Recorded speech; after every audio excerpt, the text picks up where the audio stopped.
Bonjour à toutes, bonjour à tous. Nous nous Bonjour. retrouvons en ce samedi matin pour une journée où nous allons parler essentiellement des émotions.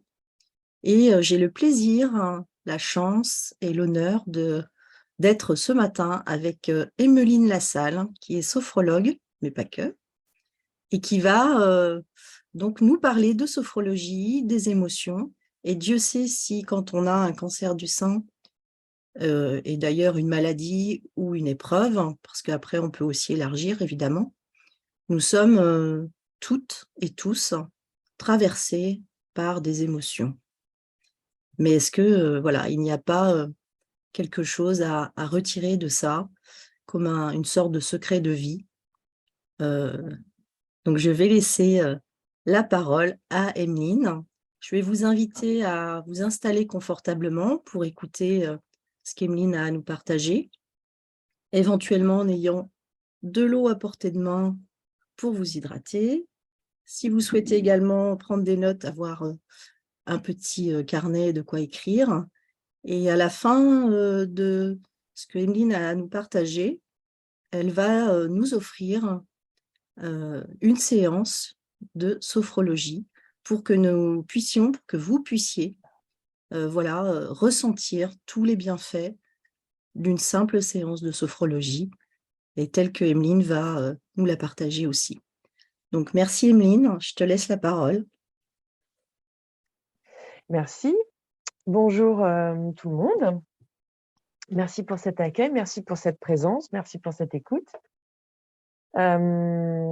Donc aujourd'hui, je vais vous parler un petit peu de ce qu'est la sophrologie. Je pense que tous ceux qui sont là à nous écouter sont peut-être pas forcément au courant de ce qu'on y fait quand on fait de la sophrologie. Donc je vais commencer par ça. Je vais aussi vous parler de ce qu'elle permet. Mais je vais également vous parler de ce que moi je trouve passionnant, c'est aussi de voir un peu la version, dans le cerveau. Qu'est-ce qui se passe à ce moment-là? Donc je vais vous donner des petites touches, d'informations, neuroscientifiques qui pourront peut-être venir, vous aider à comprendre, le processus.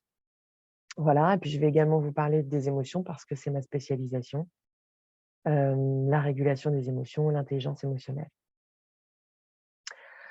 Je vais donc vous partager mon écran. J'espère que vous voyez tous. Anne, c'est bon pour toi? Ouais, ça marche. Voilà. Donc la sophrologie pour se tourner vers soi avec bienveillance parce que c'est avant tout la première priorité, je pense. Le programme, je vous le représente, je vais vous parler de la sophrologie, puis je vais vous parler de la Trinité. C'est la manière dont je conçois, l'être humain. Et peut-être, si vous souhaitez partager ma vision des choses, vous considérez comme, la Trinité, vous également. Je vais vous parler des effets sur le corps et l'esprit de la sophrologie. Et puis, un petit focus sur les émotions parce que quand même, on est aussi là pour ça. Et puis derrière, une petite mise en pratique. Alors, qu'est-ce que la sophrologie? Très bêtement, on va dire que c'est une méthode, une discipline psychocorporelle. Qu'est-ce que ça veut dire psychocorporelle? Ça veut dire qu'on approche le corps et ça veut dire qu'on approche l'esprit. On parle même d'harmonisation corps et esprit, qui peut être un drôle de mot que l'on ne peut peut-être pas comprendre quand on n'a pas approché ça. Qu'est-ce que ça veut dire harmoniser le corps et l'esprit? En gros, ça veut dire mettre tout le monde d'accord, l'un sur l'autre. Le corps est d'accord avec l'esprit est d'accord avec le corps. Et tant qu'à faire sous une version agréable ou neutre, mais tant qu'à faire sur une version agréable. Et en sophrologie, on va avoir 3 piliers essentiels. On va utiliser 3 types de concentration. On va utiliser la respiration, évidemment, pour peut-être s'apprendre ou réapprendre à se réoxygéner, mais aussi pour tous les bienfaits, et on va le ressentir de nombreuses fois, tous les bienfaits de la respiration. Il va y avoir également une mise en mouvement du corps. On va utiliser le corps, on va faire des exercices de mouvement du corps, pour aller bien au-delà du mental, en effet, pour ressentir les choses à travers le corps.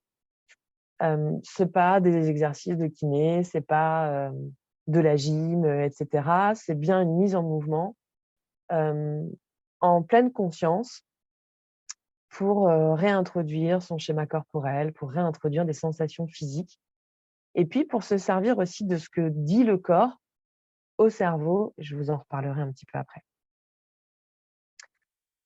Et on va se servir de la visualisation. On appelle ça, très souvent, c'est plutôt ce qu'on dit visualisation positive. On va se servir de la visualisation pour se connecter au mental, à l'esprit et à toutes les couches de l'esprit. Ça va permettre pas mal de choses dont on abordera les effets plus tard. Donc de la méditation. Le petit plus des neurosciences par rapport à ça, c'est un secret à divulguer absolument partout où vous passerez et s'il vous plaît à retenir à partir d'aujourd'hui et ce jusqu'à la fin de votre vie, le cerveau ne fait pas la différence entre le réel et le profondément pensé. Ce qui sous-entend tellement de choses.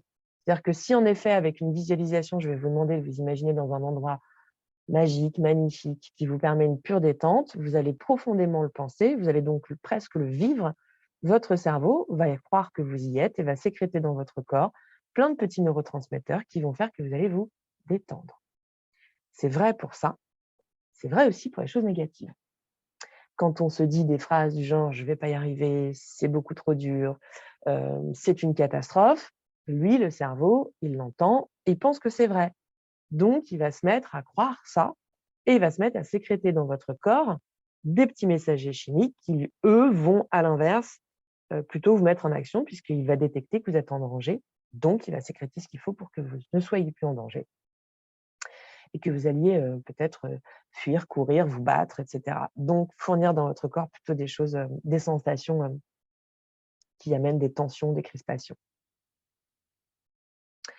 Et nous, on va s'en servir aussi parfois en sophrologie. Tout le monde ne le fait pas et on n'est pas obligé de le faire à chaque fois. Mais ça me laisse l'opportunité de vous parler de la puissance de l'intention. Quand on fait des exercices de sophrologie, certains sophrologues sont formés à mettre des intentions dans les mouvements, par exemple, les exercices de mouvement. Par exemple, si je fais un mouvement qui va sous-entendre que je suis en train de me délester d'une charge, d'un trop-plein, et si en plus je suis persuadée et je pense profondément être en train de larguer mon trop-plein, le cerveau va penser que c'est vrai et ce qu'il va faire, c'est qu'il va faire « Ah !» Ça fait un bien fou et il va donc sécréter dans votre corps des petits messagers chimiques qui vont vous satisfaire et vous permettre de vous ressentir plus légère, plus soulagée peut-être aussi. Donc on peut ajouter ça. La puissance de l'intention, c'est une force incroyable. Alors la deuxième opportunité, et on va le tester dès maintenant, c'est qu'à partir du moment où votre cerveau ne fait pas la différence entre le réel et le profondément pensé, c'est donc que comme on a des exercices de mouvement et que peut-être que ces exercices ou ces mouvements ne sont pas possibles pour tout le monde, on va pouvoir les faire par la pensée, par la puissance de la pensée et faire croire à notre corps qu'on est réellement en train de le faire en mouvement, alors qu'en fait, nous sommes juste en train de penser ou de faire des mouvements infinis.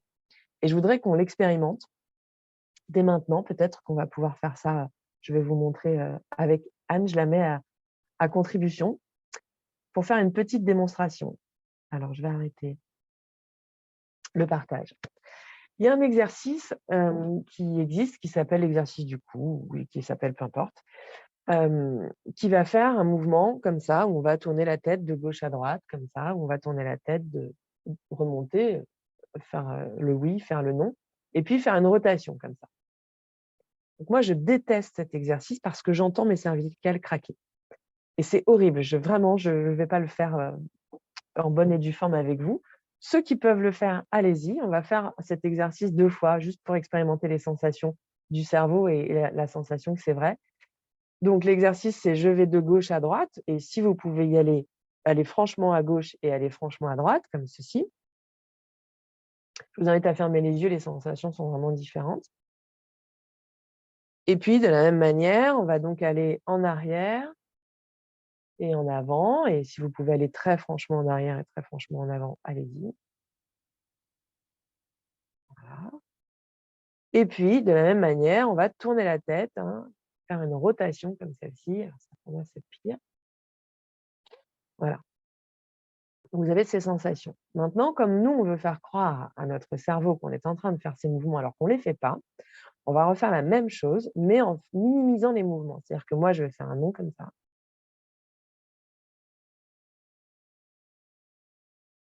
Mais dans ma tête, je vais penser que je vais aller très, très à gauche et très, très à droite. On va chercher très à gauche, très à droite.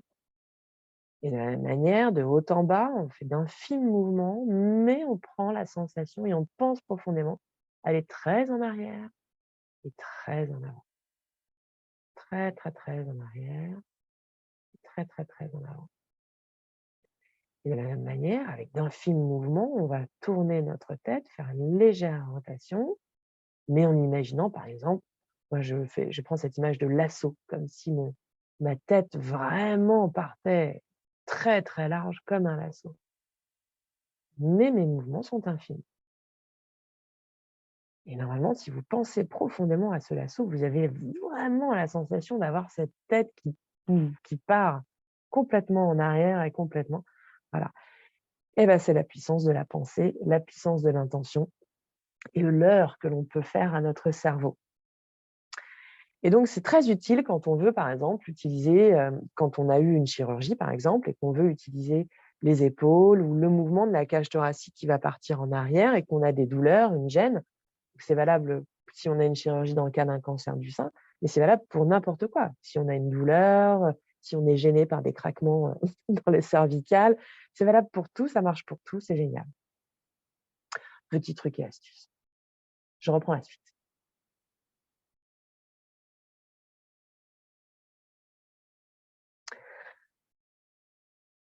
Voilà.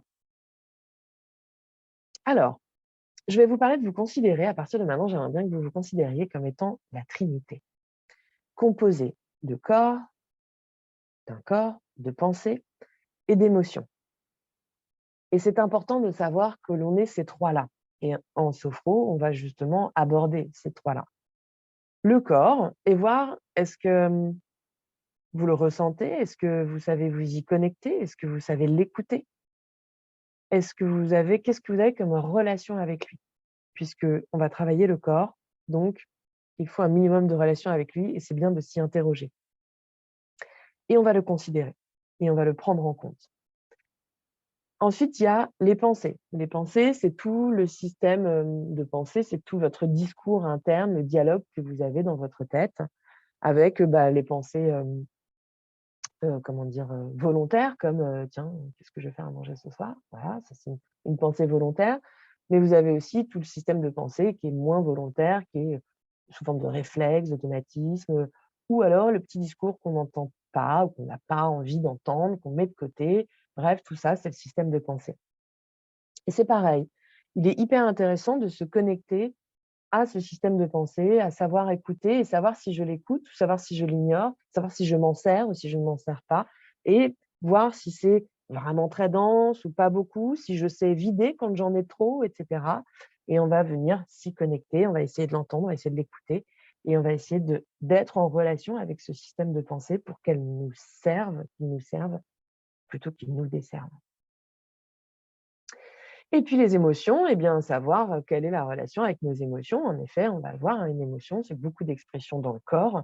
C'est aussi beaucoup lié à la pensée. Et donc, est-ce que je sais me connecter à mes émotions? Est-ce que je les mets de côté? Est-ce que je les écoute? Est-ce que j'ai connaissance de ce qui se passe à l'intérieur de moi, etc. Et est-ce que je sais les entendre? Est-ce que je sais les comprendre? Est-ce que je sais les prendre en compte? Et quelle relation j'ai avec elles, comment je les considère. Parfois, les émotions, d'ailleurs, on les appelle souvent les émotions négatives. Pour moi, il n'y a pas d'émotions négatives. Il y en a certaines qui sont certes désagréables, mais elles ne sont pas négatives. Elles sont toutes presque à notre service, finalement, pour venir nous donner des informations sur les déséquilibres qui nous agitent à l'intérieur.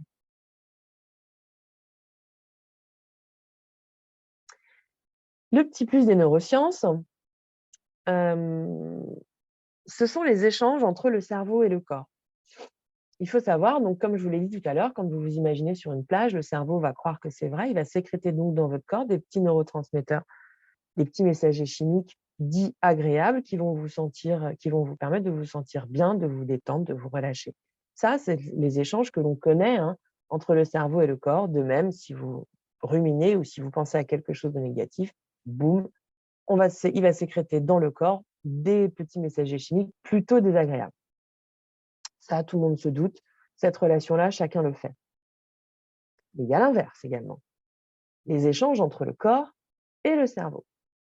Il faut que vous sachiez que vous avez dans votre corps un certain nombre de petits récepteurs détecteurs, qui viennent détecter justement les multiples informations que vous avez dans le corps. Par exemple, si je fais ça, je ne vois pas que ma main est derrière. Vous ne la voyez pas, voilà. Je ne la vois pas. En revanche, dans mes muscles, dans mes articulations, j'ai des petits récepteurs, des petits détecteurs qui sont en train d'analyser que là, mon muscle est tendu, que l'autre, il est machin, que mon articulation est comme ci, et du coup, ces petits récepteurs, pouf, ils informent le cerveau sur la position de mon bras, même si je ne le vois pas. Ça, c'est les échanges qu'il y a entre le corps et le cerveau. De même que, par exemple, les sensations désagréables, les douleurs, etc., ça part du corps, c'est des informations qui vont venir jusqu'au cerveau. Donc, il y a quand même l'inverse. C'est-à-dire que si vous êtes tendu, votre cerveau le sait. Si vous êtes détendu, votre cerveau le sait aussi. Et c'est intéressant de venir s'attarder et de venir aussi donner toute l'importance des moments où on est plus agréable, plus détendu, pour que ce soit ça aussi important. On a tendance à se souvenir des choses surtout désagréables. Et puis, il va y avoir donc des échanges entre les émotions, les pensées et le corps. Il faut savoir que dans notre cerveau, on va avoir différentes couches. En gros, le cerveau dit reptilien, le système limbique et le néocortex, qui sont assez caractéristiques de l'un qui va plutôt gérer le corps. Le cerveau reptilien, c'est tout ce qui fait que vous ne pensez pas à respirer ou à digérer, ça se fait tout seul. Le système limbique, lui, va plutôt gérer les émotions. Et puis le néocortex, tout ce qui fait un peu de nous l'humain, avec la raison, l'intelligence, notre logique, la relativité, plein de choses. Et donc, il y a des discussions qui s'animent entre les trois couches très régulièrement. Et quand il y a une émotion qui naît, elle va d'abord se mettre en relation, par exemple, avec le cerveau reptilien. Ce qui fait que si on a une peur qui se déclenche, par exemple, elle va communiquer avec le cerveau reptilien qui va immédiatement se mettre en direction de venir nous aider à réagir à cette peur et donc à servir dans notre corps suffisamment de neurotransmetteurs pour se mettre en action, peut-être fuir un danger, etc. Et puis ensuite, il y a cette partie-là qui va aussi se mettre en relation avec tout notre système de raisonnement et qui va se mettre donc à parler avec l'étage supérieur, et l'étage supérieur qui va lui dire: «Non, non, t'inquiète pas, ça, la scène terrible que tu es en train de voir, elle se passe dans un écran de 2 mètres sur 1 mètre ou 1,50 m. C'est à la télé, c'est un film, ne t'inquiète pas, tout va bien». C'est un petit peu les sensations qu'on a quand ça monte et quand ça redescend. Communication avec le corps d'abord, puis avec le raisonnement après, où on vient relativiser. Voilà. Et cet échange, il est sans arrêt entre notre système de raisonnement, le corps, les émotions, et c'est sans arrêt, sans arrêt. Ça va être hyper intéressant de venir justement voir quelles sont ces relations-là, est-ce qu'on arrive à le sentir, et est-ce qu'on peut peut-être parfois venir faire intervenir un petit peu plus le néocortex quand on est très adhérent à nos émotions, par exemple.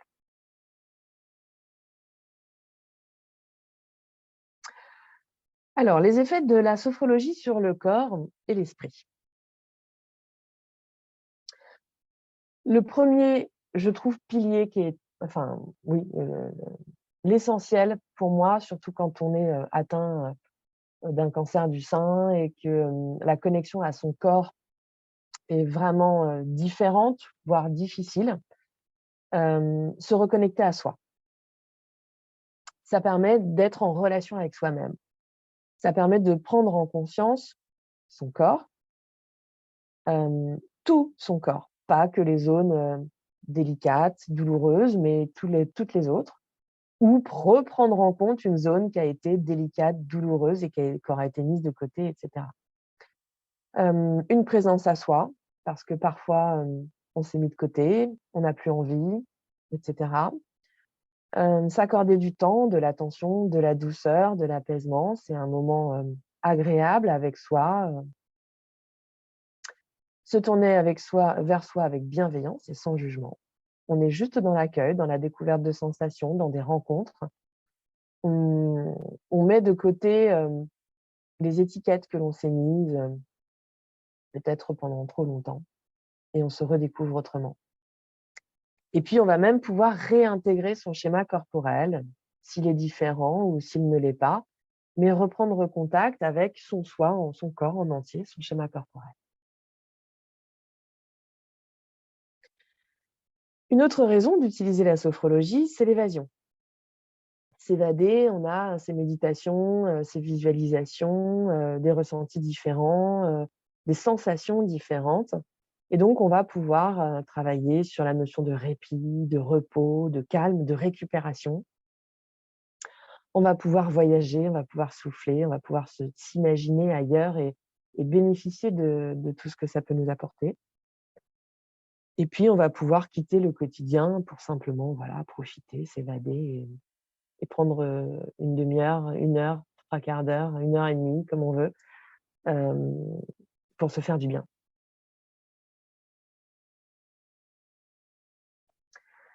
On peut aussi utiliser la sophro pour se faire accompagner quand on a des traitements qui sont lourds, parce qu'on va donc travailler la récupération, ça c'est tout à fait envisageable. Et puis on peut aussi chercher à soulager les effets indésirables. Il y a une autre notion que j'aime beaucoup, moi, dans la sophrologie, c'est le fait de pouvoir se sentir acteur, de reprendre un peu le contrôle, de reprendre un peu les rênes. Et parfois, quand on a l'impression qu'on n'a plus d'action, qu'on n'a plus la possibilité de prendre en main les choses qui nous concernent directement, que ce soit notre santé physique, mais parfois même mentale, émotionnelle, de sentir qu'on peut reprendre les choses en main, qu'on peut être décisionnaire dans ce que l'on ressent, dans ce que l'on a envie de vivre, et puis qu'on peut être acteur de son parcours en s'aidant, en venant optimiser des sensations, en venant optimiser l'accueil de certains traitements, de certaines sensations, etc. Et puis peut-être sur la phase ensuite, se reconstruire. Pour retrouver en soi ce qui aura été aussi abîmé par cette épreuve, en retrouvant des sensations, on en a parlé, mais également en retrouvant ce qu'il y a profondément en soi, ce qui fait de nous, nous, la personne que l'on est au plus profond de nous-mêmes. Regagner confiance en soi, voire gagner peut-être même pour certains qui n'en ont jamais eu de la confiance en soi. Retrouver de l'élan, retrouver de l'envie, et puis retrouver ses valeurs profondes, son soi profond.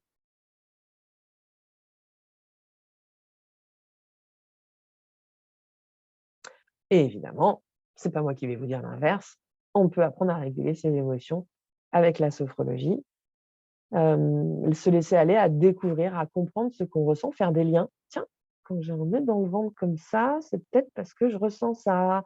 Tiens, quand j'ai un truc un peu là sur la poitrine qui m'appuie, tiens, c'est que ça, c'est plutôt quand je ressens ça, etc., etc. Et on apprend à se découvrir, à se connaître. On apprend à remarquer que là, dans ces situations-là, c'est plutôt ça, etc., etc. Alors évidemment, on va aussi apprendre à apaiser ses émotions, à redescendre ce qui monte. Voilà. On va aussi apprendre à prendre du recul, ne pas se laisser embarquer dans le trop, et ça, je vais vous en parler quand on est dans un excès émotionnel, ou ne pas non plus se laisser aller dans le pas assez. Et donc, ne pas mettre de côté les choses, parce que quand on met, je vous le redirai sûrement, quand on met les choses sous le tapis, on finit par prendre les pieds dedans. Voilà. J'espère que cette présentation, ça va. C'est formidable. Je te suis, voilà, je bois tes paroles et c'est plein de bon sens, c'est plein de et en même temps, ça rejoint effectivement, tout ce que je voulais transmettre à travers ce sommet concernant le bien-être et la spiritualité. Quand tu parles de Trinité, voilà, l'esprit. Et les émotions font partie aussi de l'esprit. Et souvent, également, comme tu l'as signalé, on oublie le corps. Alors que le corps, c'est notre véhicule sur Terre. Et c'est de lui dont on doit prendre en particulier vraiment, vraiment soin. Donc, c'est vraiment chouette tout ce que tu nous partages. Merci beaucoup. Très bien, tant mieux. Alors, on fait un petit focus sur les émotions. Accueillir et faire le tri de ses émotions. Quand je vais parler d'émotions, je vous invite à regarder les émotions sous différentes versions. On a appris que les émotions étaient négatives ou positives. Ça a terminé. Après ça, je ne veux plus vous entendre parler de cette manière. Il y a des émotions désagréables et des émotions agréables. Ça, c'est vrai. Mais elles sont surtout très utiles. Elles sont là pour nous être utiles. Et donc, il est intéressant de les voir sous d'autres versions. Et la version anthropologique est celle que je préfère, je crois, même si d'autres sont intéressantes, mais celle-ci, je l'aime bien. En fait, prendre le contexte de Cro-Magnon, c'est vous dire que finalement, la base de notre cerveau, tout le système reptilien, limbique et une partie de notre néocortex, mais une toute petite partie de notre néocortex, on l'avait déjà quand on était Cro-Magnon, a priori, jusqu'à preuve du contraire. Et ce système-là, il fonctionnait déjà et il nous était utile lorsque nous étions à la préhistoire. Et évidemment, on a développé entre-temps de l'intelligence, du raisonnement, etc. Donc, notre néocortex qui a pris en volume et qui a pris en fonctionnalité. Mais c'est intéressant d'observer les émotions sous une version anthropologique parce qu'on peut le replacer dans ce contexte. C'est-à-dire que si on revient dans l'esprit Cro-Magnon, on se rend compte qu'à l'époque, ce qui était très important, c'était de rester en vie, évidemment. Donc, à cette époque-là, surtout rester en clan, en tribu. Un élément seul, à vivre seul dans la jungle préhistorique, était un élément en danger constant quasiment. Et donc moi, j'aime bien replacer les émotions lorsque nous étions à la préhistoire. Par exemple, quand on pense à la colère, sous le contexte de Cro-Magnon, c'était une émotion qui était là pour nous servir à nous affirmer, à nous battre pour notre place au niveau du clan et à ne pas en être exclus ou à éviter que les autres le soient, à se battre pour les autres, pour des injustices, pour des inégalités, par exemple, etc. C'est important de le penser comme ça parce que ça va marcher pour la colère, comme je vous le dis, le fait de rester dans ce clan, de garder sa place là-dedans. Mais ça va aussi marcher, par exemple, pour la peur. Lorsqu'on va déclencher une peur face à un animal velu avec des grandes griffes et des grosses dents, forcément, le cerveau et le corps sont faits pour communiquer de sorte qu'on puisse vite partir, courir vite et rapidement. Donc, tout ce qui va se passer et tout ce qui va être largué dans le corps, ça sert à ça, en fait. Et nous, c'est ce qu'on ressent quand tout d'un coup, ça nous glace. Eh ben, en fait, l'idée, c'est de fuir cette bête velue à grandes dents et à grosses griffes. Évidemment, maintenant, on rencontre de moins en moins souvent, quand même, des bêtes à grandes dents et à grosses griffes. Voilà. Donc, voilà, ça peut être sous forme d'un stress ou d'une échéance au travail ou voilà, autre chose. Bon. Mais on réagit finalement comme cette grosse bête velue à grandes dents. Donc, c'est intéressant de voir ce contexte anthropologique pour resituer les émotions dans le contexte initial quand même. Je me permets de faire juste une petite parenthèse, si tu veux bien, Emeline. Oui. En fait, le cancer, ça peut être la grosse bête Ça peut être la grosse bête, oui. à dents velues. C'est ça. Donc, la mise en danger, donc le largage dans le corps d'émotions. L'émotion dans le cerveau et le largage dans le corps de tout ce qui s'ensuit derrière.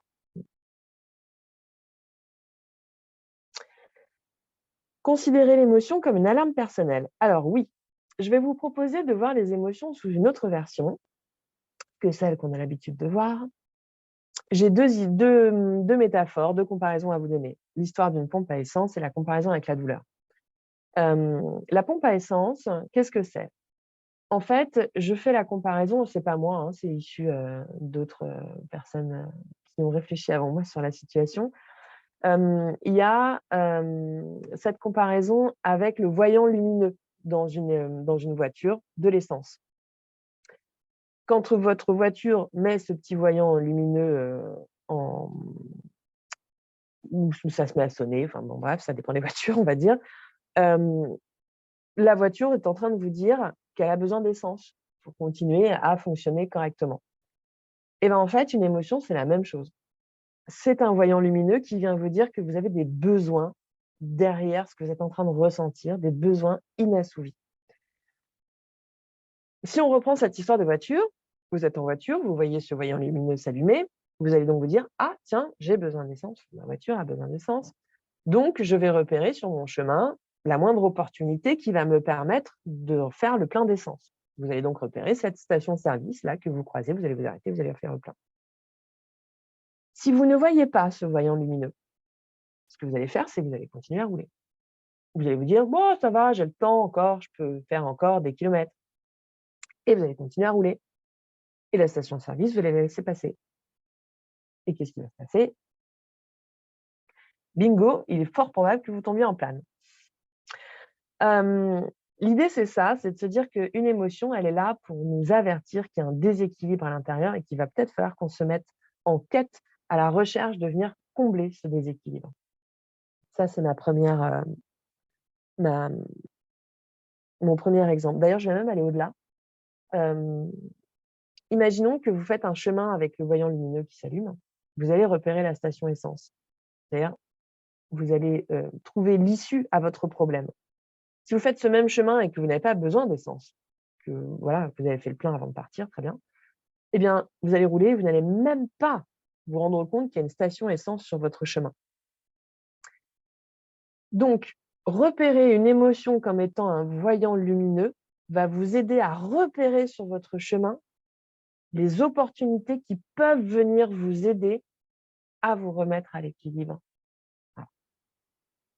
Première métaphore. Deuxième métaphore, la comparaison avec la douleur. Je vais prendre une douleur lambda. Hem, Par exemple, voilà, vous marchez, vous courez, vous vous tordez la cheville. Vous avez donc mal à la cheville. Vous allez donc prendre un Doliprane, par exemple, et puis voilà, vous allez continuer, puis vous allez encore avoir mal à cette cheville. Peut-être que vous allez prendre un anti-inflammatoire, je ne sais pas, et puis vous allez, avoir mal à la cheville. Bon, vous allez décider vous allez aller voir un médecin.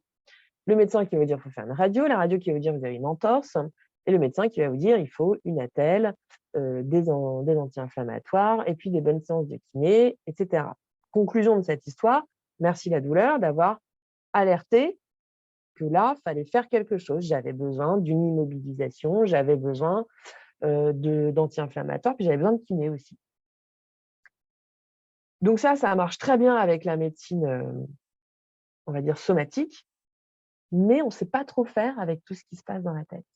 Et l'émotion, c'est un peu la même chose. On peut avoir cette même comparaison, ce système d'alarme que peut être la douleur pour une cheville et qui vient nous dire: «Il y a un truc à faire, il y a un truc qui ne va pas, donc il va peut-être falloir que tu écoutes et que tu te mettes en direction d'une solution». Parce que si on ignore et qu'on soigne mal cette cheville, ça fait une entorse mal soignée et bonjour pour aller rattraper les dégâts derrière. Et bien pour les émotions, c'est la même chose.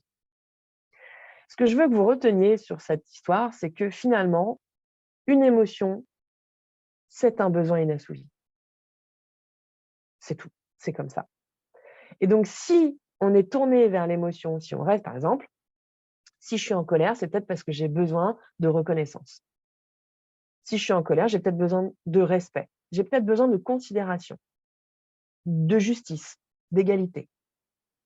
Parce que c'est ce manque d'égalité, c'est cette injustice qui a fait que ça a déclenché chez moi de la colère.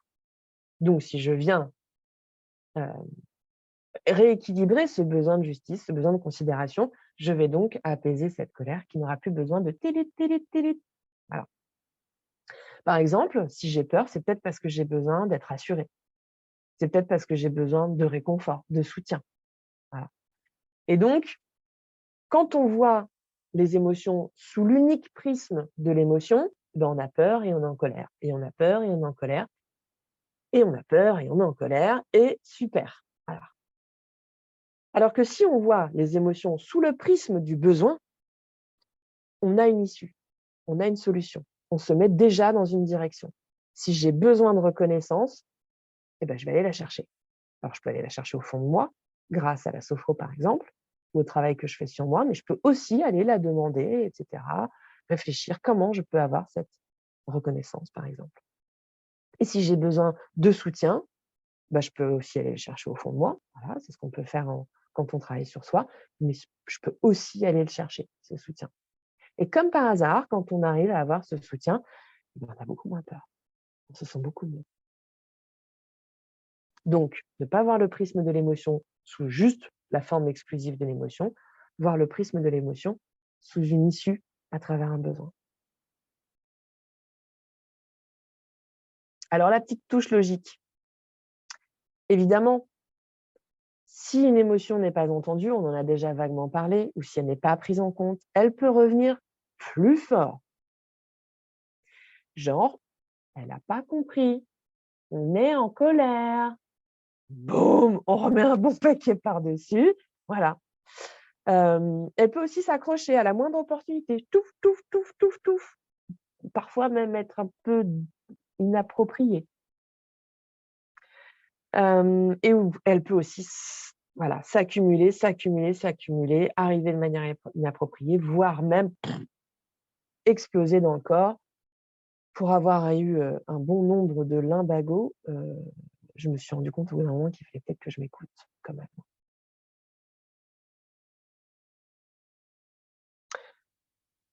Voilà pour le prisme des émotions. Alors, quand on aborde les émotions, il est important de prendre en compte, vraiment, je voudrais que vous entendiez, vous vous rappelez la trinité, corps, pensée, émotion, et là, je voudrais vous parler du rôle des pensées. Elles sont responsables, j'ai envie de dire à 98% des émotions que l'on ressent. D'abord, rappelez-vous le secret que je vais vous demander de partager, hein. Le cerveau ne fait pas la différence entre le réel et le profondément pensé. Donc, ce que vous pensez, lui, il croit que c'est vrai.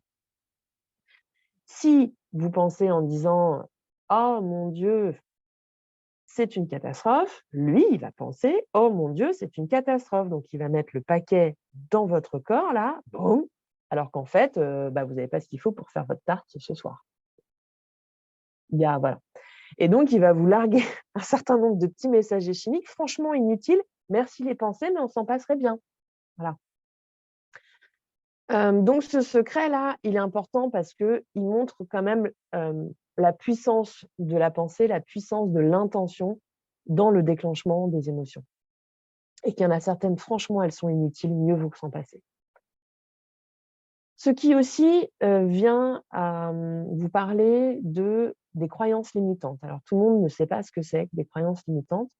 Les croyances limitantes, c'est un système de pensée que l'on a acquis par réflexe, par mimétisme, par habitude, qui sont issus de notre éducation, de la culture dans laquelle on vit, de la société dans laquelle on vit, de la communauté dans laquelle on vit, et qui donc vont créer des réflexes de pensée, du genre, les hommes sont ceci, les femmes sont comme ça, moi, j'y arriverai jamais, de toute façon, j'ai jamais été comme ci, je le serai jamais, voilà. C'est les petites étiquettes qu'on colle, les stéréotypes, les choses comme ça, et qui vont qu'à partir du moment où on pense que ça va pas changer, ça va pas changer. Parce que lui, il croit que c'est vrai. Donc si on lui dit: «C'est impossible», c'est impossible, il va pas faire d'effort. Donc il y a des petites croyances limitantes comme ça qui vont faire que, elles vont parfois être il y a des croyances aidantes. Puis il y a des croyances limitantes qui vont parfois être des freins pour avancer, pour changer d'état d'esprit, pour modifier son système de pensée. Voilà. Évidemment, on va se méfier aussi des interprétations et des jugements que l'on peut avoir sur une situation. Je vais prendre une situation qui pourrait être courante. Par exemple, on est dans la rue et on voit 2 personnes qui sortent de leur voiture et qui s'engueulent. Voilà. «Ouais, m'a grillé la priorité, mais non, c'est toi, gna gna gna gna». Bon. Nous, on arrive là, on est plusieurs passants et en fait, selon le système de pensée que l'on va les interprétations que l'on va mettre sur la situation va se déclencher des émotions différentes. Si moi j'arrive et que je dis: «Ouais, c'est vrai, il n'aurait pas dû, et puis, la dernière fois, c'est pareil, ça m'est arrivé, gna gna gna gna», mon système de pensée va me déclencher de la colère. Si j'arrive à l'inverse et que je me dis: «Ah bah ouais, la dernière fois, moi aussi, je suis passée on n'y voit rien du tout à ce carrefour. Je me suis fait avoir pareil. Oh, il exagère quand même, il devrait se mettre à la place de l'autre. Franchement, on n'y voit rien du tout». Mon système de pensée va faire que je vais déclencher de la compassion, par exemple. Si, j'arrive et que je me dis: «Ouh là là, ça chauffe, je vais peut-être changer de trottoir, je ne veux pas trop m'en mêler», mon système de pensée va déclencher chez moi de la peur. Voilà. Et donc, c'est important de voir que les interprétations, les jugements, les étiquettes que l'on met sur des situations vont être déterminants sur la manière dont on va vivre les choses derrière et les émotions qui vont être déclenchées. Attention à nos pensées.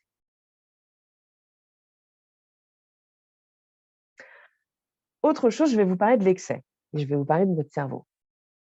Il y a ce que j'appelle la dark zone. C'est pas du tout un nom scientifique, je l'ai purement inventé, la dark zone.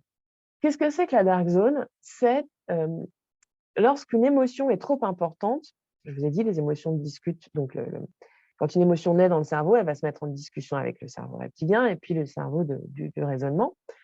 Hem, Quand une émotion est trop forte, et c'est normal quand on la revoit sous une version anthropologique, hem elle va s'allumer très, très fort. En fait, on va s'imaginer que dans le cerveau, il y a des lumières qui s'allument et d'autres qui s'éteignent. Quand j'allume une émotion trop fort, le cerveau n'est pas du tout fait pour allumer en face une lumière trop forte aussi pour venir contrer. C'est pas comme ça que ça fonctionne, c'est schématique. Là, si là, ça s'allume très fort, il y en a donc d'autres qui vont s'éteindre. Et c'est logique. Si on se remet, par exemple, chez Cro-Magnon, que, je sais pas, j'ai mon quelqu'un du clan qui veut m'évincer, j'en sais rien, il va falloir que je me mette suffisamment en colère et que je me batte avec cette personne pour conserver ma place dans ma tribu. Et si je me mets à avoir de la compassion pour cette personne, je ne vais pas arriver à défendre, mon bout de gras et à défendre ma place. Donc par exemple, une très, très grosse colère va plutôt éteindre la lumière de la compassion, par exemple. Quand j'ai très, très peur, il est pas par exemple, si je fuis cette grosse bête à grandes dents, alors on est sur quelque chose de très immédiat, et que j'ai une bifurcation et qu'elle me court derrière, je ne vais pas réfléchir à quel chemin je vais prendre. Alors celui-ci, il y a des petits cailloux, mais il y a de la végétation, celui-ci non, j'ai pas le temps. Donc on est plutôt en mode survie et là, bah, la discussion sur la réflexion et la recherche de solutions constructives, bah, j'y ai pas accès et c'est bien normal parce que c'est vraiment pas le moment. Donc il faut bien que vous preniez en compte que dans votre cerveau, quand il y a une émotion qui s'allume très, très fort, il y en a d'autres qui s'éteignent. Et c'est souvent que l'on observe quand on est, très chahuté par des émotions très intenses, hem, des difficultés, derrière à relativiser. Parce que c'est une zone qui est difficile d'accès quand les émotions sont très fortes. Des difficultés aussi à, s'organiser, à planifier. Là, c'est l'histoire du chemin qui bifurque, quand on n'a pas le temps de voilà. Hem, on rencontre aussi des difficultés souvent dans la mémoire de travail. La mémoire de travail, c'est cette mémoire qui va faire que vous allez prendre différents éléments et que vous allez pouvoir, les connecter, trouver la logique et donc en conclure quelque chose. Et donc c'est souvent qu'on se dit quand on est un peu débordé par ces émotions, qu'on se dit: «Quoi? Qu'est-ce que je disais? Qu'est-ce que je viens de faire?» Et voilà, c'est la mémoire un peu immédiate, la mémoire de travail et on est complètement perdu, on a l'impression même de devenir: «Mais je suis folle! Où est-ce que j'ai mis ça?» Alors ça, c'est normal aussi, ce sont des zones qui s'éteignent en échange d'une émotion trop forte. On va aussi avoir donc la fin, hein, la fermeture de tout ce qui est recherche de solutions constructives, analyse, synthèse et cetera. Tout ça, c'est très, très compliqué de les avoir quand on est débordé par ces émotions. Voilà. Donc, ce que je veux vous dire par là, c'est que, une émotion à l'excès, elle fait quelques dégâts, ça c'est clair. En tout cas, hem, c'est utile de le savoir, je trouve, pour venir, bah, se sentir un peu normal quand on est débordé. C'est normal, on n'y a pas accès. Et c'est en diminuant finalement l'intensité de ces émotions, en venant travailler sur la redescente, sur l'apaisement, que petit à petit, pout, pout, pout, les choses vont revenir. Voilà. Ça va? J'ai l'impression de beaucoup parler, hein, je suis désolée. Non, non, c'est super, hein, parce qu'effectivement, ce que tu appelles la dark zone, quand on n'est plus du tout dans le calme, dans le silence que l'on peut créer en soi, effectivement, tu as tous les clignotants, comme tu le dis aussi, qui s'allument, et Mmh, c'est bien d'en prendre conscience, réellement. Donc là, tu nous apportes beaucoup, Emeline. tant mieux. Alors comment on fait pour, accompagner ces émotions? Hem, donc nous, on dit souvent, on accueille notre émotion. Ce qui est intéressant, c'est en effet de venir faire le tri. On sait qu'on est dans des émotions, on sait qu'il y en a beaucoup, mais on ne sait pas par quel bout prendre les choses, on ne sait pas par quel fil tirer sur cette grosse pelote bien emmêlée. Donc on peut essayer de les reconnaître, de les différencier, de les identifier. Tiens, là oui, je ressens de la peur, là je ressens de la colère, là je ressens de la tristesse, là je ressens de la culpabilité, là je ressens voilà.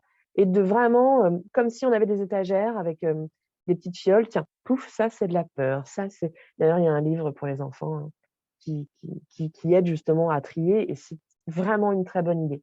Parce qu'en sachant qu'on a de la colère, on va peut-être aller se diriger vers les besoins typiques de la colère. Je vais vous en donner quelques-uns derrière. En sachant qu'ici, c'est de la peur, on va peut-être aller vers des besoins typiques de la peur et c'est plus facile ensuite de s'organiser dans où est-ce que je dois aller pour m'aider à revenir à l'équilibre. Donc on doit les reconnaître. On doit aussi, moi j'aide beaucoup les gens à reconnaître que, par exemple, dans la colère, c'est une énergie très combative. On est très dans quelque chose qui monte. On va être même dans les poings, on va être dans les mâchoires. C'est bien normal, la version anthropologique. Avant, quand il fallait se battre, ben, on se battait vraiment. Donc la colère, c'est plutôt les poings, les mâchoires, par exemple. La peur, on est plutôt sur quelque chose de très, dans le, dans la cage thoracique, avec une accélération, avec une sensation de poids, etc. Et donc, on va venir les différencier, les reconnaître, les classer, les trier à l'intérieur de nous. On va apprendre à s'en détacher parce qu'il faut redescendre pour ne plus être dans la dark zone et donc pour avoir accès au message qu'elle est en train de nous dire, à une réflexion constructive autour de cette émotion. Prendre du recul, de la distance, apaiser, retrouver le calme. Seulement là, on pourra prendre conscience de son ou de ses besoins et donc pouvoir se mettre dans cette direction, aller chercher de l'essence. Et il y a une partie qui est très importante, je trouve, c'est de venir légitimer ses émotions. Quand on est atteint d'un cancer, mais dans la vie de tous les jours, quoi qu'il arrive, on a le droit d'avoir ses émotions. Il y a une version dont je ne vous ai pas parlé, mais que je peux vous euh, partager là tout de suite, c'est la version sociologique des émotions. Alors ça aussi, c'est hyper intéressant et c'est très court. Par exemple, les étiquettes que l'on colle sur les émotions. La colère a une image dans notre société très masculine. Un homme, quand il est en colère, il est viril. Une femme, quand elle est en colère, elle est hystérique. La peur et la tristesse sont plutôt des émotions féminines. Pourquoi? Parce que quand un homme a peur et qu'il est triste, il passe plutôt pour quelqu'un de faible. Alors certes, on est tous un peu plus fragiles quand on est triste et quand on a peur, mais autant les hommes que les femmes, voilà. Et donc il y a ce phénomène de société qui nous impose à ressentir ça, à avoir le droit de ressentir ça ou à ne pas avoir le droit de ressentir ça. Et en fin de compte, toutes les émotions sont légitimes à ressentir chez n'importe qui, homme, femme ou non genré, et dans tous les âges. On a le droit de ressentir toutes ces émotions et dans toutes les situations. On a le droit d'être en colère. Être en colère, qu'est-ce que c'est? C'est le besoin peut-être de compréhension. On a besoin de comprendre ce qui se passe. Donc, quand on a un cancer, on a besoin de comprendre.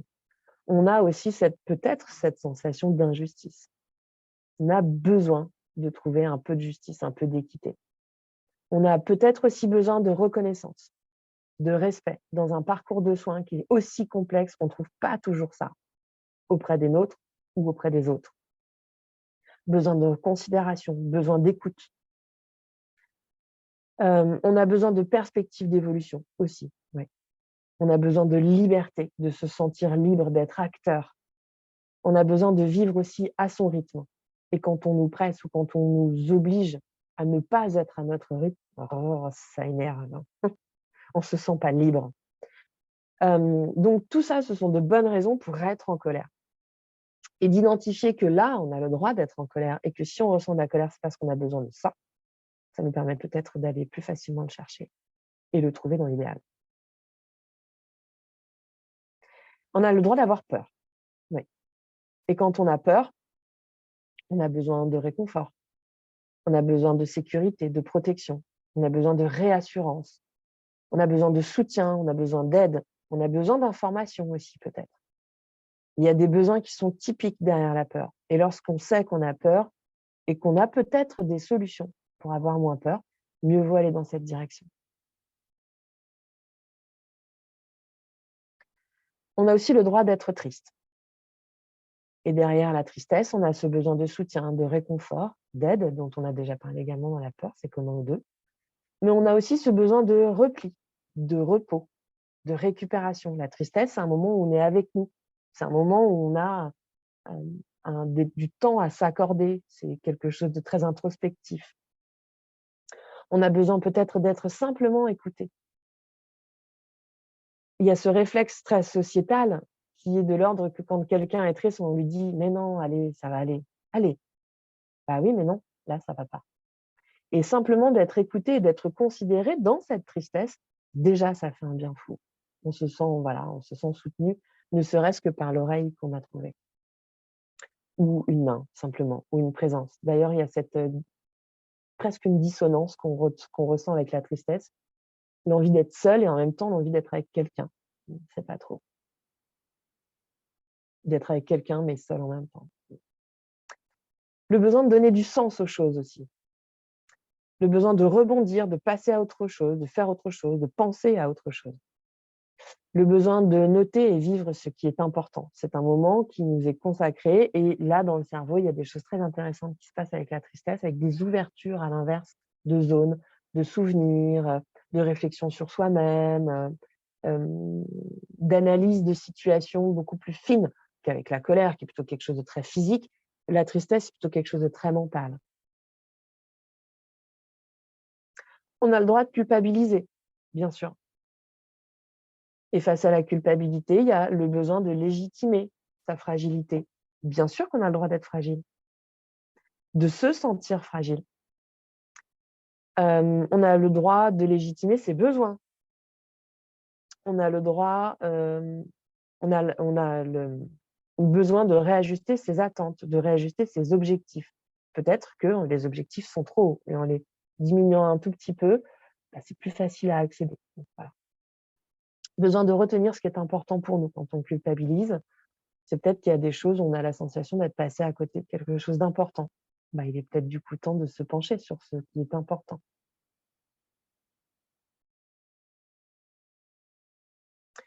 On a le droit de vivre la frustration, la déception, l'envie, la jalousie, le dégoût, la honte. Tout ça, c'est normal, ça fait partie de la gamme émotionnelle très large dont on est constitué et qui sont là pour nous donner des infos sur notre remise à l'équilibre.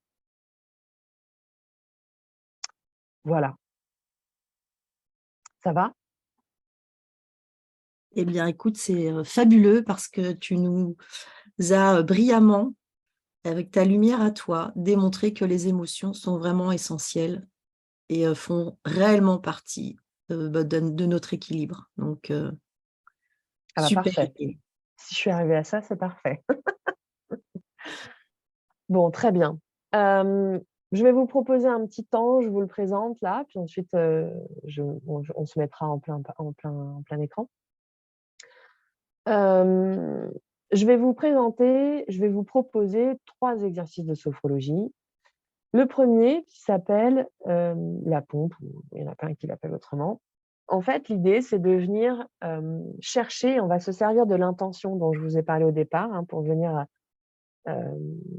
persuader le cerveau de ce que l'on est en train de faire, lui faire croire que l'on est en train de se débarrasser d'un certain nombre de choses, d'un inconfort, d'un trop-plein, de quelque chose de pas très agréable à l'intérieur de nous, et de venir, paf, s'en débarrasser. Donc, je vais vous montrer le geste, sachant que c'est un exercice qui va venir mobiliser les épaules. Mmh. Pour toutes les personnes pour qui c'est compliqué de venir mobiliser ses épaules, il est important de respecter l'amplitude ou la capacité physique à mobiliser vos propres épaules et donc à utiliser, rappelez-vous, le fait de pouvoir faire les exercices en visualisant. C'est-à-dire que même en faisant, en fait, l'exercice va venir solliciter les épaules de cette manière-là. Si ce n'est pas possible, vous pouvez venir solliciter les épaules de cette manière-là, voire pas du tout en imaginant le faire. On va faire ce premier exercice. Ensuite, on va faire une simple respiration pour ressentir ce que cette respiration déjà peut nous apporter. Et puis une petite méditation qu'on peut appeler le scan de détente, qui est en fait une méditation où on va venir associer chaque zone de notre corps à un... Moi, je le fais en associant à un objet qui déjà a créé des liens dans votre cerveau, a déjà fait une association dans votre cerveau. Imaginez un objet qui, pour vous, représente la notion de détente, la notion de relâchement. En fait, plus on va se servir d'associations déjà faites dans votre cerveau, plus ça va avoir un impact important ensuite lorsque vous allez pratiquer cette méditation. L'idée, c'est de venir vous servir de l'association de la détente, de visualiser cet objet et d'associer l'objet à la zone du corps. Lorsque je vais vous parler, par exemple, donc je vais détailler tout votre corps, lorsque je vais vous parler, par exemple, du sommet de votre crâne. Si vous touchez le sommet de votre crâne, vous allumez dans votre cerveau la lumière qui est en relation avec le sommet de votre crâne. Mais lorsque vous pensez, puisque le cerveau ne fait pas, ça y est, je vais arrêter de vous le dire après, le cerveau ne fait pas la différence entre le réel et le profondément pensé. Lorsque vous pensez au sommet de votre crâne, eh ben, cette lumière s'allume également. Donc, on va se servir de la lumière de chaque partie de votre corps et qu'on va venir associer à cet objet qui, pour vous, représente la détente, le relâchement. Comme ça, dans l'idéal, tout ils s'associent eux-mêmes et le sommet de votre crâne va se relâcher, se détendre. C'est l'idée. Je vous montre les exercices. Donc, souvent, on se met debout. Si ce n'est pas possible, vous pouvez rester assis. L'idée de se mettre debout, c'est de venir créer aussi un ancrage avec son corps, de trouver des sensations dans le corps.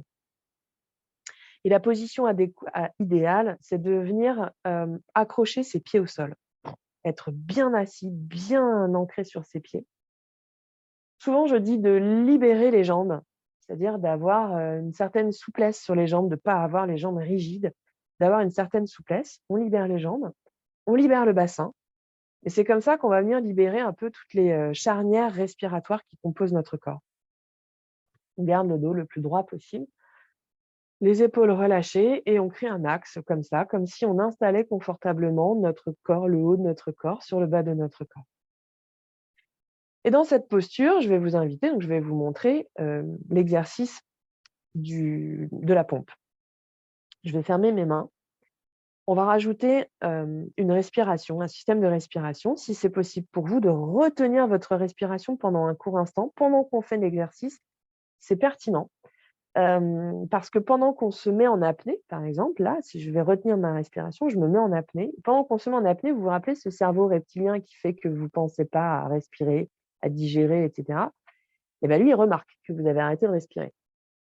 Et lorsqu'il remarque que vous avez arrêté de respirer, il va se dire « Vite, écoutons ce qui se passe, il y a un truc ». Et si pendant ce temps-là, avec notre intention, on vient lui glisser un message, il écoute encore plus ce message, à savoir « Je suis en train de me débarrasser de tout ce que je ne veux pas, de tous les inconforts que j'ai à l'intérieur de moi ». On va parler des inconforts aujourd'hui. L'exercice, le voilà. Je ferme mes poings. J'inspire.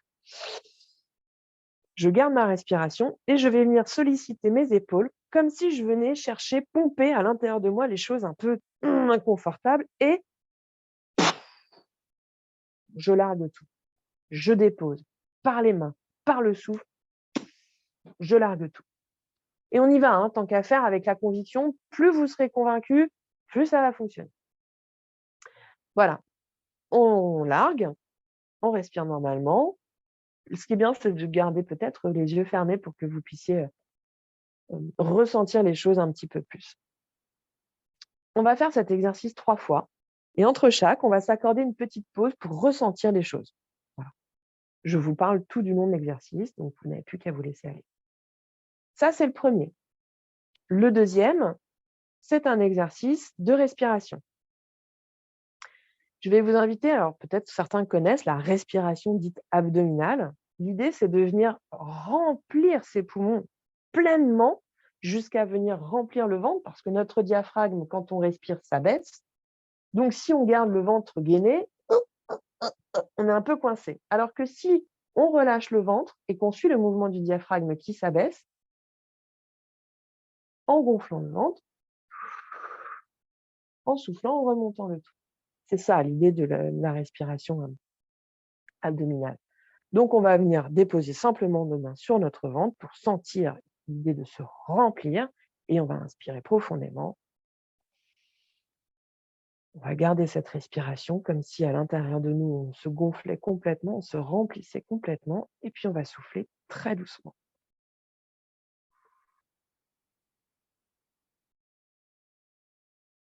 On relâchera les bras de chaque côté pour venir expérimenter, ressentir peut-être ce que ça nous aura apporté. Et puis on enchaînera, je vous inviterai à vous réasseoir confortablement cette fois-ci pour faire cette méditation. Ça marche? Alors les autres, je ne sais pas, mais Anne, c'est OK? Ça marche, Émile. Très bien. Alors comme en sophrologie, on aime bien rajouter des petites visualisations, je vais vous en proposer une, comme si on s'imaginait faire ces exercices dans un endroit qui vous fait du bien et je vais vous demander de vous imaginer, là, en fermant vos yeux et en vous concentrant, de faire apparaître dans votre tête, si vous le pouvez, un endroit qui vous fait du bien, un endroit qui vous permettrait de vous détendre, de vous relâcher, un endroit que vous appréciez particulièrement, peut-être que vous avez déjà vécu ou pas, que vous connaissez ou pas. Est-ce que ce sera au bord de la mer? Est-ce que ce sera à la montagne? À la campagne? En forêt? Au bord d'un lac? Vous projetez dans un univers là, dans lequel vous avez envie d'être pour vous détendre.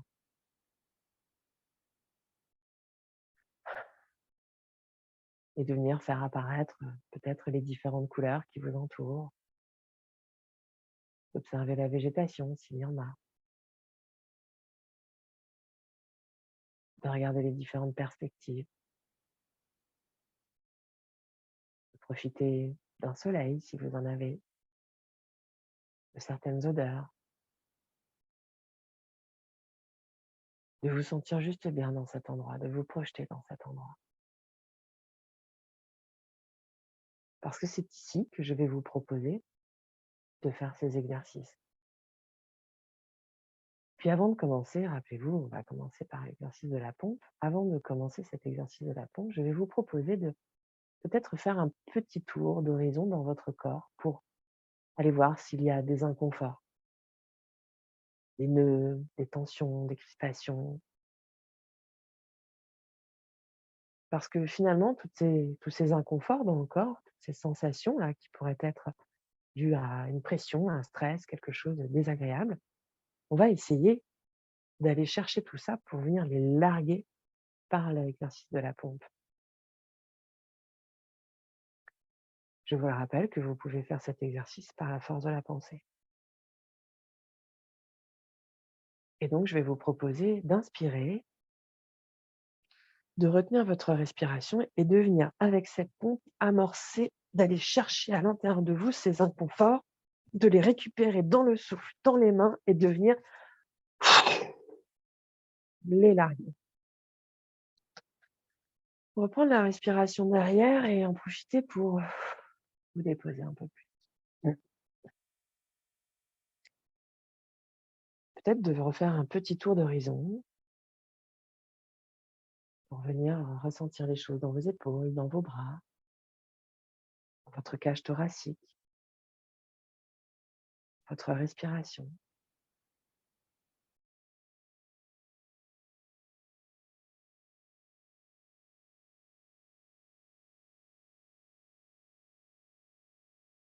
De vous imaginer toujours dans ce paysage-là pour profiter simplement. Puis comme on veut se débarrasser de choses désagréables à l'intérieur de nous, on va peut-être venir identifier dans notre mental, dans notre système de pensée, quelque chose qui est trop pesant, trop encombré, un trop plein peut-être. Imaginez peut-être une densité, une quantité, une charge mentale qu'il peut y avoir là maintenant, et de décider de venir s'en débarrasser avec cette pompe que l'on va faire une deuxième fois. Donc vous allez pouvoir inspirer, retenir votre respiration et venir activer cette pompe pour aller chercher à l'intérieur, là, dans votre mental, tout ce que vous voulez vous débarrasser et de venir le larguer. Prendre la respiration suivante pour vous déposer un peu plus.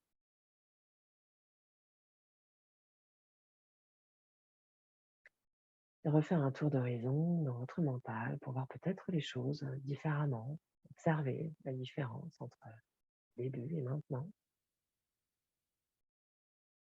Vous pensez toujours dans cet endroit qui vous fait du bien.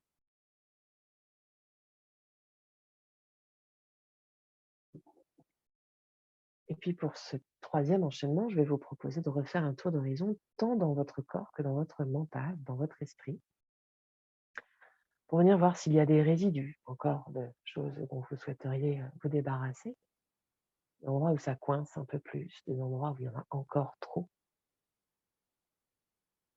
de les repérer et puis d'inspirer,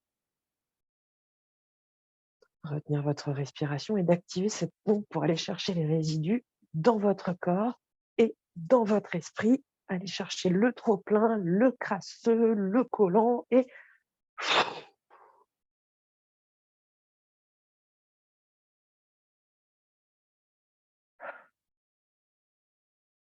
d'apprécier là peut-être la redescente. Vous sentir toujours dans cet endroit et de refaire ce tour d'horizon dans votre corps, voir peut-être des différences, ainsi que dans votre mental. Peut-être, pourquoi pas, prendre conscience déjà de votre capacité à venir décharger un trop-plein et apprécier ce qui en résulte.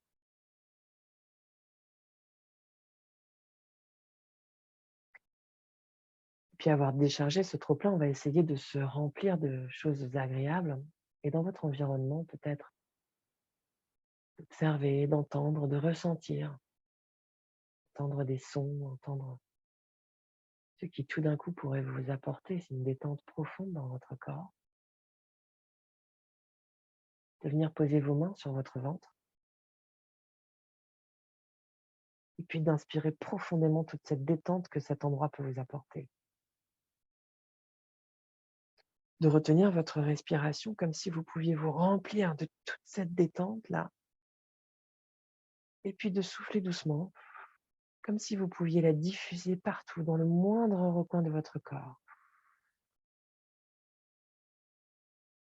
De déposer vos mains de chaque côté de votre corps et d'apprécier, de ressentir où cette détente vient se loger. De la sentir se diffuser un peu partout.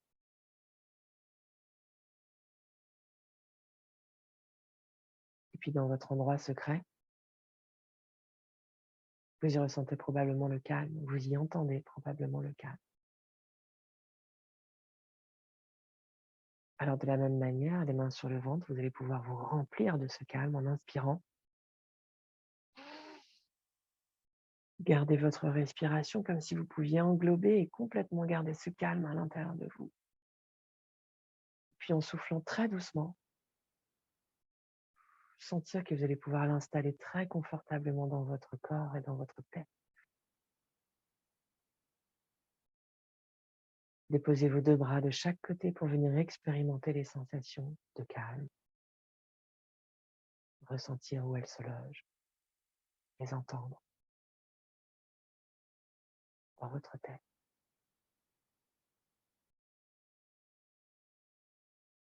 Et puis toujours connecté à votre endroit, si vous le pouvez. Venir retenir dans cet endroit tous les détails qui pourraient vous inspirer l'apaisement, de repérer peut-être des odeurs, peut-être des sons, des images, et de venir pour la 3e fois poser vos mains sur votre ventre et vous inspirer de tous ces détails-là. Retenir votre respiration comme si vous pouviez complètement vous remplir de cet apaisement et souffler très doucement pour le laisser s'infuser dans chacune de vos cellules, pour laisser l'apaisement se diffuser partout en vous. Relâchez vos 2 bras de chaque côté et venir expérimenter, ressentir ce que cela provoque dans votre corps et dans votre tête. Peut-être même prendre conscience de votre capacité à vous apporter, à ressentir ce calme, cette détente et à savoir en profiter.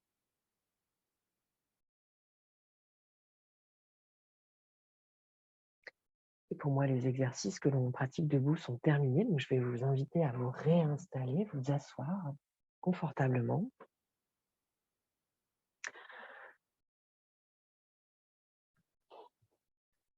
À conserver les yeux fermés si vous le souhaitez. Pour ceux qui n'ont jamais fait de méditation, il peut y avoir une gêne lorsque l'on médite. Ce sont nos pensées parasites qui peuvent venir vous distraire. Et c'est normal. C'est juste à ce moment-là de leur dire, les remercier, leur dire que ce n'est pas le moment, que vous souhaitez rester concentré sur cet instant, sur ce que je vais vous dire, et sur ce que vous allez peut-être ressentir.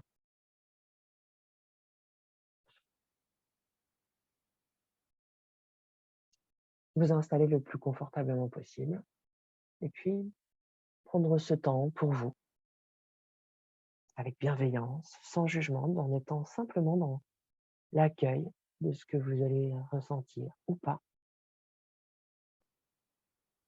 en étant simplement dans la découverte de ce que cet instant peut vous procurer.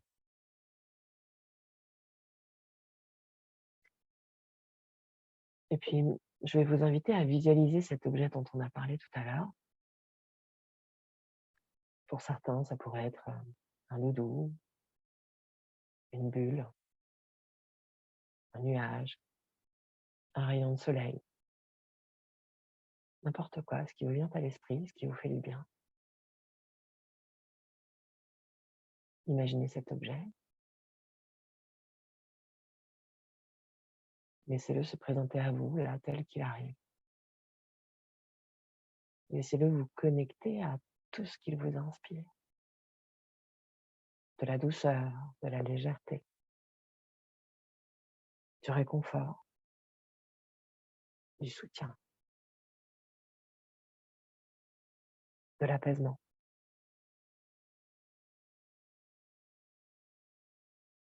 Puis je vais vous laisser imaginer déposer cet objet sur le sommet de votre crâne pour sentir qu'à son contact, votre crâne, votre cuir chevelu peut se détendre, se relâcher.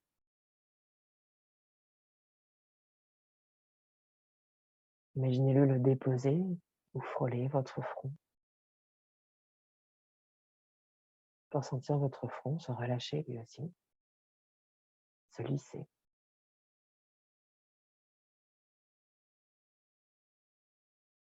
Et puis vos sourcils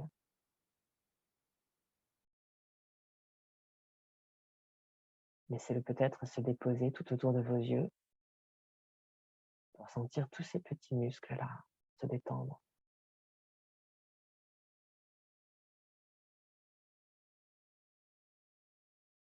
Imaginez-le se déposer sur vos tempes, sur vos pommettes,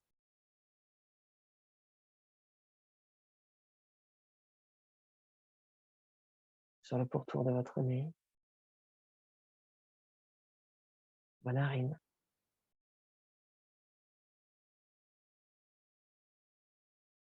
Imaginez-le sur vos joues,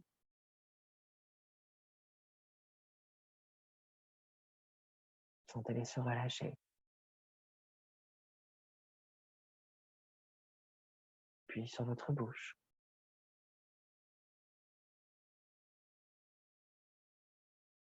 Appliquez-le sur vos mâchoires pour les sentir elles aussi se relâcher.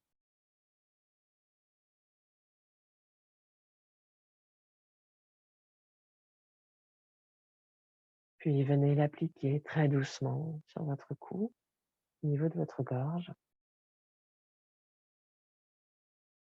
et de votre nuque. Sentir toute cette zone accéder peut-être à la notion de détente, de relâchement.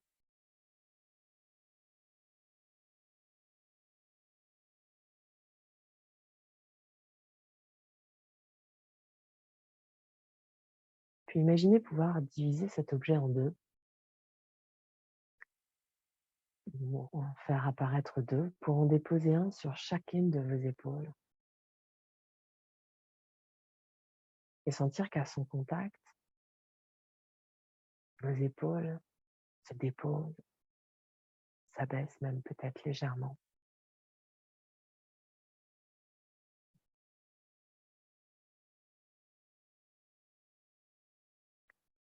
Laissez-le descendre le long de vos bras pour sentir peut-être à leur passage vos bras se déposer simplement.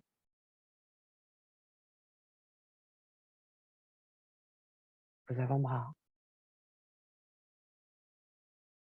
vos poignets. Laissez-le passer sur le dessus de vos mains. Imaginez-le, si possible, s'enrouler dans les paumes de vos mains jusqu'à venir se déposer. Déposez vos doigts simplement.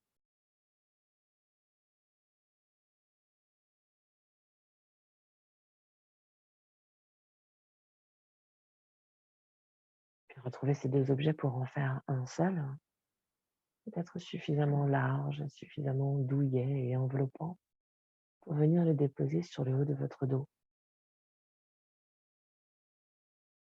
Et sentir qu'à son contact, tout le haut de votre dos peut accéder déjà à une notion de relâchement, d'apaisement.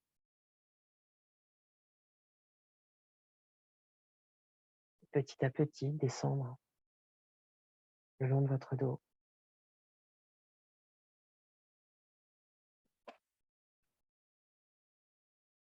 Sentir chaque muscle peut-être se détendre. Sentir pourquoi pas votre dos s'installer encore plus confortablement sur votre dossier. Laissez chacune de vos vertèbres se reposer jusqu'en bas, jusque dans le creux de vos reins, jusqu'à la base de votre bassin.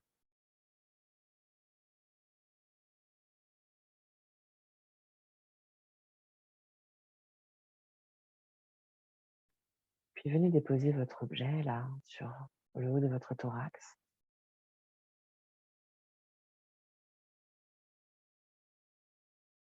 Connectez-vous peut-être au mouvement de votre respiration, la légèreté avec laquelle peut-être votre poitrine se soulève à l'inspiration et se dépose à l'expiration. S'élève, se dépose. Entendez peut-être votre rythme tranquillisé dans votre cage thoracique.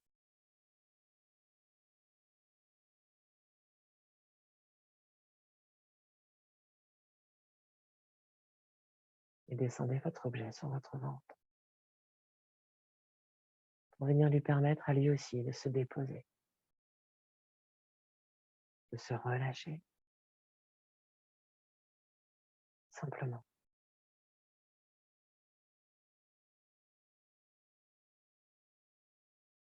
Peut-être pouvez-vous prendre une pause là pour observer et ressentir tout le haut de votre corps et la manière dont vous le percevez, dont vous l'avez perçu sur cette progression. Observez les zones qui se sont déposées et d'autres peut-être moins.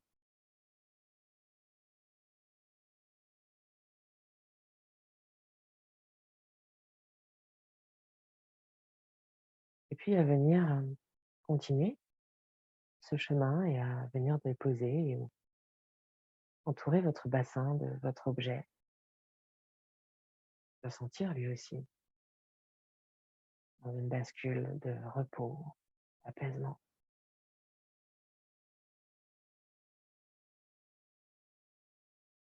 À nouveau, peut-être imaginer cet objet se diviser en deux, se transformer en deux objets et à venir le déposer sur chacune de vos hanches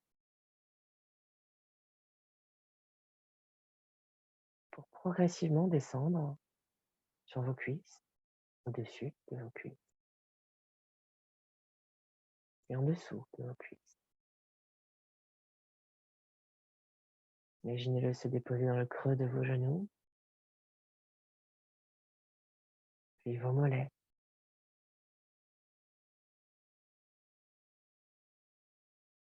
vos tibias,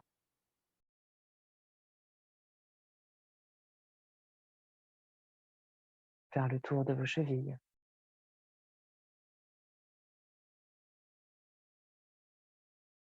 Sentez-les se déposer sur le dessus de vos pieds, s'enrouler sur votre voûte plantaire, jusqu'à venir déposer vos orteils.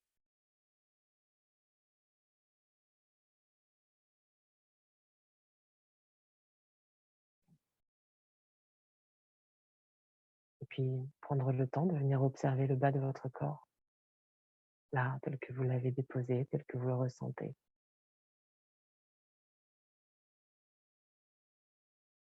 Prendre le temps d'observer, de ressentir la totalité de votre corps. Prendre conscience de votre capacité peut-être à venir simplement le laisser se déposer, se relâcher.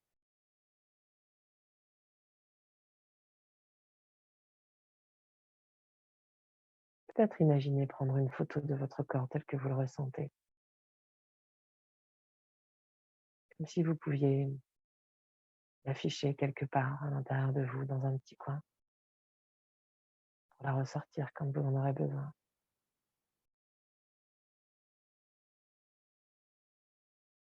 Peut-être également prendre une photo de votre mental, de votre esprit, de votre état d'esprit, là, maintenant. Pareil pour imaginer l'afficher dans un petit coin à l'intérieur de vous et ressortir quand vous en aurez besoin.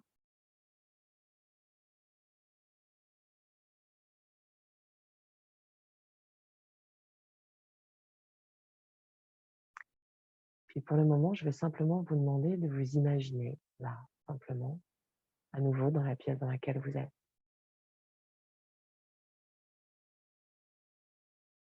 De vous situer dans cette pièce. De resituer votre corps tel que vous l'avez installé sur l'assise sur laquelle vous êtes. Et puis de manière très progressive, pour l'instant, juste bouger, réveiller vos orteils, puis vos pieds, vos chevilles. Remettre très doucement en mouvement vos jambes, puis bouger vos doigts, vos mains, prendre contact et réactiver vos poignets, vos bras. Et puis pour réveiller tout le reste de votre corps, je vais vous inviter à vous étirer très doucement, comme si vous pouviez transmettre par ce mouvement de réveil toute l'énergie, la douceur, tout ce que vous avez trouvé lors de cette méditation, pour la diffuser partout. Sentir que chacune de vos cellules sont en accord avec ce que vous ressentez globalement. Puis si ce n'est pas déjà fait, vous pouvez ouvrir vos yeux, reprendre le cours de votre journée, profiter.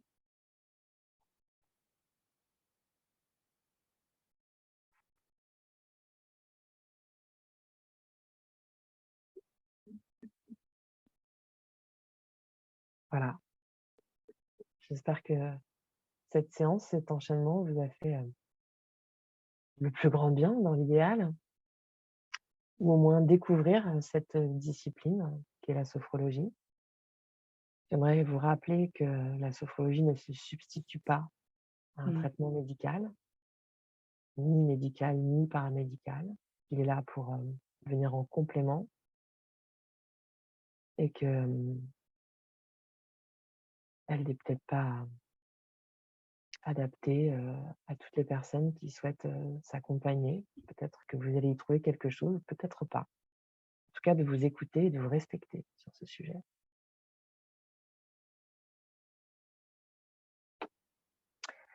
J'espère que cette intervention vous aura aidé, en tout cas, à percevoir la sophrologie peut-être autrement, à percevoir dans l'idéal les émotions aussi, un peu autrement.